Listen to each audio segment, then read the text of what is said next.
What's up, everyone? I'm Vitor. And I'm Alex. Welcome back to UX Corner. If you're in the UX industry, you've probably heard the term dark patterns before. We've mentioned it, but we've never really gone into detail. So today we'll be talking about what that really means and what's so dark about it. Let's dive right in. A term coined by UX specialist Harry Brignall in 2010, dark UX exploits human psychology to deceive and mislead for a hidden agenda. The difference between dark UX and just plain bad UX is that dark UX is done on purpose. Here are some of the most common types of dark patterns. Let us know if you've been misled by any of these. Price comparison prevention. This is when the retailer makes it hard for you to compare the price of an item with another item, so you can't make an informed decision. Many apartment rental companies use this tactic.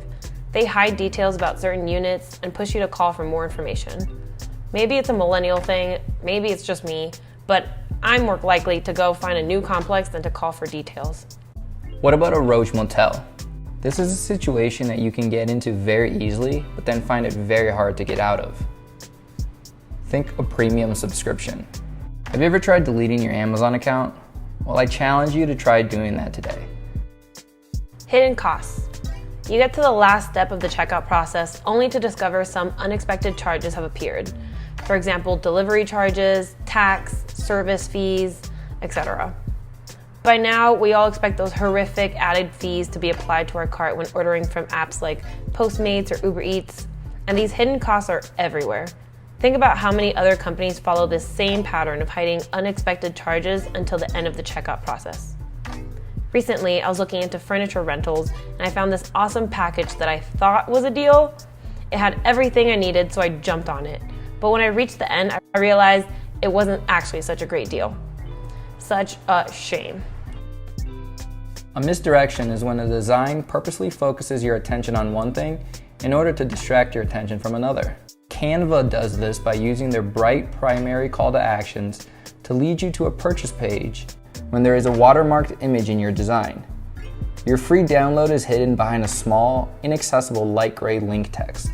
Also, I'm not sure whose credit card number that is, but not gonna question it. Confirm shaming. The act of guilting the user into opting into something. Every time I go to Publix, I brace myself for the question after I buy my groceries. Would you like to donate to the starving children in Africa right now? Well, this is replicated digitally by guilting the user into opting into something. This dramatic Duolingo bird is the perfect example. You wouldn't want this little guy to go poison himself, right? Disguised ads. These are ads that are disguised as other kinds of content or navigation in order to get you to click on them. This one gets me every time I'm looking for copyright-free elements to use. And I'm quickly scrolling and choose something that catches my eye, which ultimately takes me to the very site I was avoiding. Although dark patterns may increase conversions at first, they end up causing all sorts of issues. So what do we do if we notice our stakeholders leaning towards dark design patterns to reach their goals? Well, you should start by explaining to them what dark design is, because chances are they don't even realize that they're doing anything wrong. And after that, what do we do next? Well, remind them that when dark patterns are discovered, they run the risk of being shared on social media, and even one voice can be very loud. A new flood of complaints from angry users may lead to more refunds, higher costs, and unnecessary stress on the support team. Even worse, you may lose total customer trust. Believe it or not, people are becoming aware that websites are manipulating them, especially with all the media around Facebook's court case and movies like The Social Dilemma. And with the abundance of choices online now, any one of these reasons can lead to you losing your customers to competitors. A quote by Warren Buffett summarizes it best. It takes 20 years to build a reputation and 5 minutes to ruin it.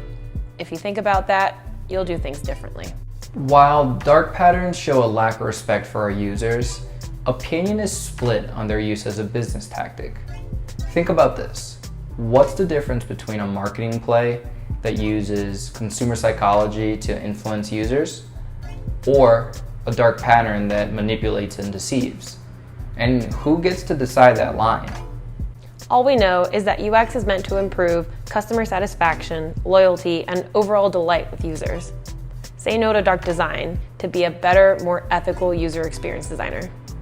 Make sure to like, comment, subscribe, and hit the little bell to be notified every time we post new content. Thanks for watching.